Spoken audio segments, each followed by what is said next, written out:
One of the things I love about Letterboxd is that there's a heart next to your star rating. I can give movies I think are objectively good a full 5 stars, but acknowledge I didn't personally like them. A good example would be The Deer Hunter.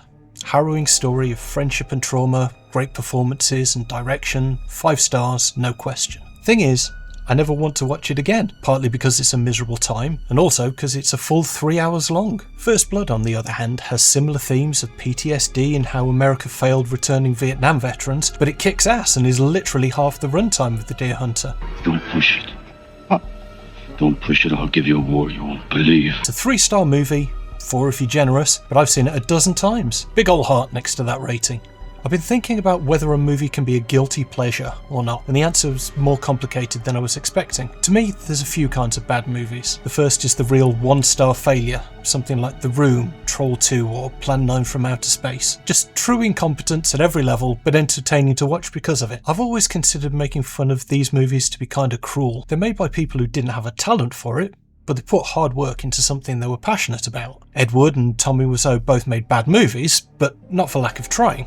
There's the well-made movie where bad decisions were made, whether it's the direction, the performances or the writing. For me, the classic example is Neil LaBute's remake of The Wicker Man, but Francis Ford Coppola's Megalopolis definitely fits the bill as well. Movies by talented people with decent budgets that suck?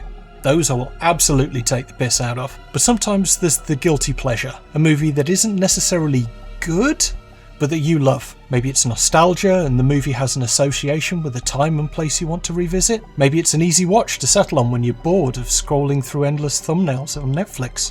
Maybe the movie just has an intangible something that for some reason calls you back to it. To be honest, all this is basically an excuse for me to talk about my favourite bad movie, 2012's Resident Evil Retribution, the 5th instalment in Paul W.S. Anderson's Resident Evil series. It's no one's idea of a classic, but I love it. There are 6 Resident Evil movies in total. Instead of numbers, the sequels have generic, interchangeable titles, but I think of them as the first one, the Nemesis one, the Mad Max one, the one I'd never remember anything about, my favourite one, and the last one.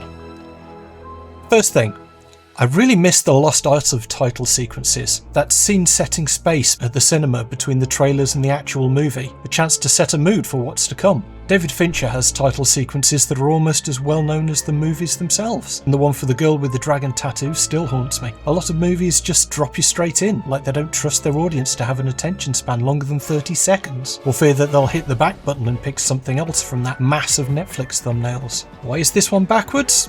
Maybe it's to pad out the runtime. Letterboxd lists this movie at 95 minutes, including credits. By comparison, Zack Snyder's Army of the Dead is 148 minutes. That's 1 minute shorter than 2001: A Space Odyssey, which has an intermission. As somebody who habitually checks the clock before putting a movie on at night, I have to appreciate a movie that respects my time. If you've not seen the previous movie in the series, don't worry. Each one opens with an increasingly convoluted monologue to bring you up to date. My name is Alice. I work for the Umbrella Corporation, the largest and most powerful commercial entity in the world.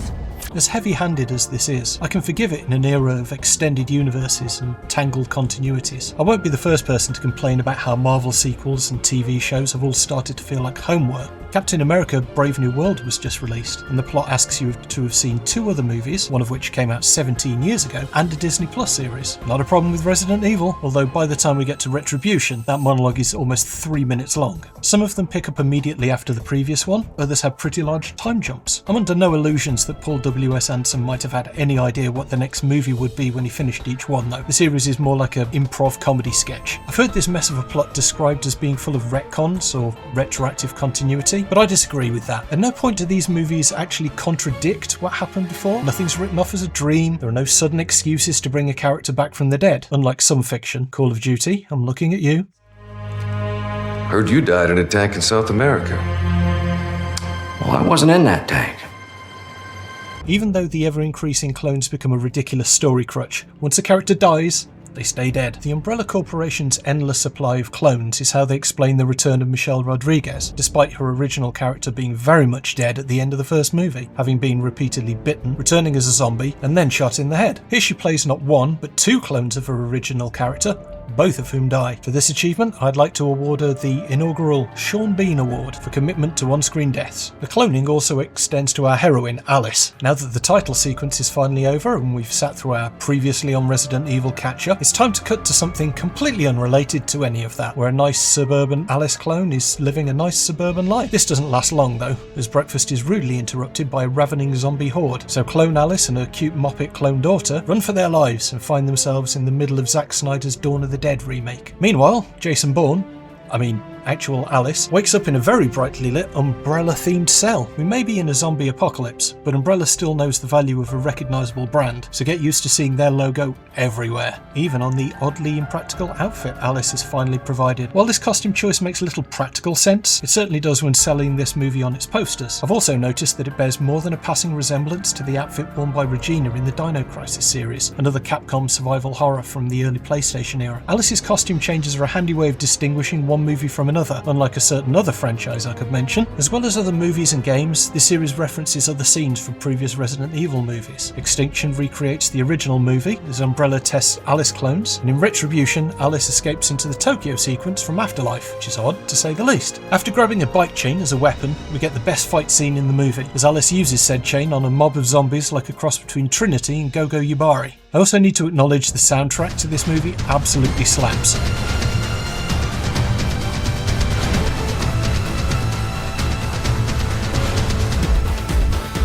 The voice dubbing, however, I don't work for Umbrella anymore.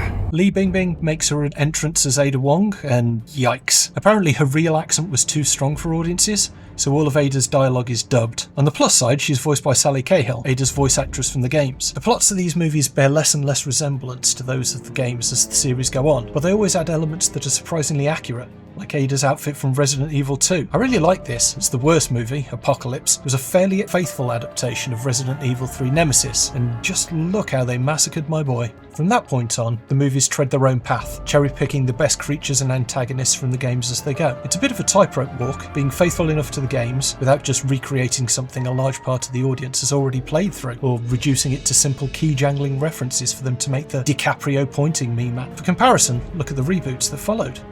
Welcome to Raccoon City was a relatively faithful adaptation of the early games, but that's not getting a sequel. The Netflix series went in the other direction with a completely new version of the story and got cancelled weeks after its first season dropped. With this version of the story being centred around a pretty kick-ass heroine, we need somebody else to be in mortal danger, so enter everyone's favourite floppy-haired himbo, Leon S. Kennedy, and the worst rescue team of all time. They managed to kill some guards with a completely ridiculous omnidirectional claymore mine that seems to have been designed for friendly fire, but after this they become completely useless, and their constant need to be saved by Alice through this movie is hilarious. We now get an on-screen map of the Umbrella facility, which is the point I have to talk about the Crystal Maze.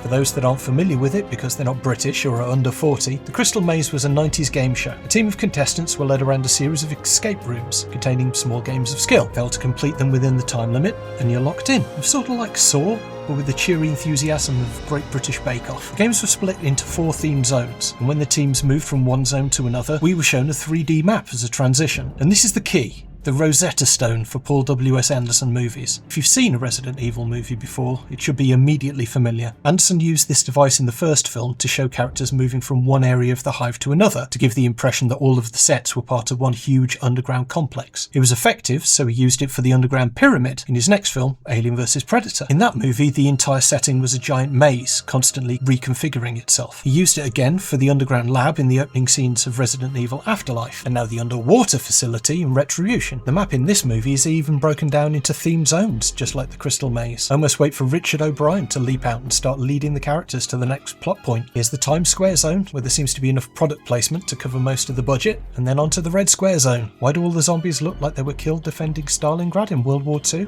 Well, how else would you know this is supposed to be Russia? Where did Alice get this sick ride to save Douche Squad? Who cares? At this point, you're either on board with the movie or rolling your eyes into the back of your skull. Hope you've made your choice, because once Clone Rain the First gets killed, it's time to rip off aliens, as original Alice rescues Clone Alice's daughter, only for it to be stolen by a licker for reasons. Now, it's not as if Anderson is the first to borrow from another filmmaker. Brian De Palma and Quentin Tarantino have done it for years, but unless you're especially familiar with 1920s Russian silent cinema, or 30-year-old Japanese TV shows, they pretty much get away with it. Our man Paul, though, he calls them cowards and goes straight for one of the most iconic sci-fi movies of all time. To be honest, you have to admire the audacity. Sigourney Weaver may have got an Oscar nomination for Aliens, but she didn't get a cool grappling hook gun, so I'm calling this a draw. Once that's dealt with, it's all aboard the Umbrella brand submarine. Just when it looks like our heroes are safe, here's Jill Valentine wearing her outfit from Resident Evil 5. The theme music kicks in again, so things must be serious. Clone Rain II kicks Leon's ass before dying, while Alice fights Jill, who's also a Terminator for some reason. Now,